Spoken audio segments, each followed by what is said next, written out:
La première, c'est un meilleur accès à la réserve. Arriver sur les lieux.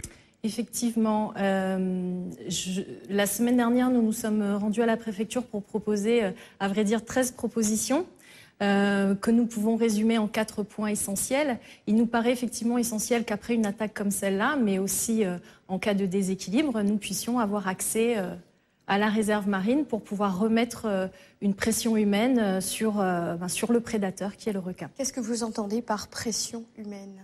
La pression humaine, c'est la présence. Comme ça se passe pour les vigies, hein, c'est bien le principe de la vigie, c'est-à-dire être en présence dans l'eau pour mettre une colonne d'eau et faire en sorte que l'être humain regagne du territoire. C'est ce que préconisait Fred Buil. Une présence humaine, comme vous dites, est-ce que cela inclut également la pêche de requins ?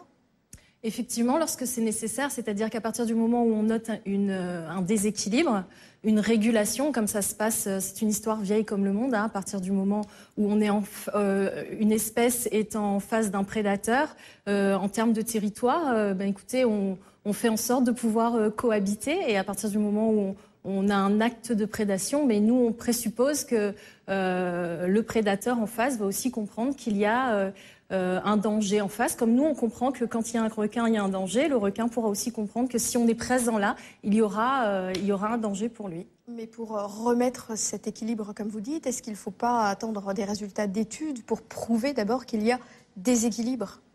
Est-ce que ce n'est pas ce que la préfecture a tenté de faire depuis un an ? Écoutez, vous le dites, c'est depuis un an. D'ailleurs, il y a quelque chose qu'on a peut-être oublié de faire et qui est crucial, c'est de présenter toutes nos condoléances à la famille d'Alexandre. Je vous rappelle qu'il y a un être humain hier qui a subi une attaque atroce. Je ne sais pas s'il faut encore démontrer à La Réunion que mourir d'une attaque de requin, c'est atroce. Et que finalement, les études, c'est bien, mais ça intellectualise un petit peu le sujet et qu'on est arrivé à un stade où maintenant, vous savez, on n'est pas dans ce collectif, nous ne sommes ni dans une posture institutionnelle, ni dans une posture scientifique. On est juste des gens, on vit là, sur place, et à un moment donné, il faut prendre des décisions concrètes. C'est vraiment ce qu'on attend aujourd'hui. Alors les études qui auront... vous voyez bien que depuis un an, elles n'ont pas fait leurs preuves et l'insatisfaction est grande aujourd'hui. Donc on ne peut pas compter sur ces études à l'heure actuelle. Vous voudriez clairement que les choses soient accélérées ?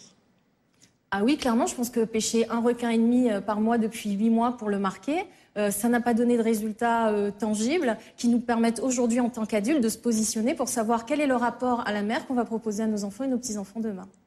Merci beaucoup Brigitte Siné d'être venue sur ce plateau. Je rappelle que vous êtes porte-parole de l'OPR, Océan Prévention à Réunion et du collectif Rends à nous la mer. Merci.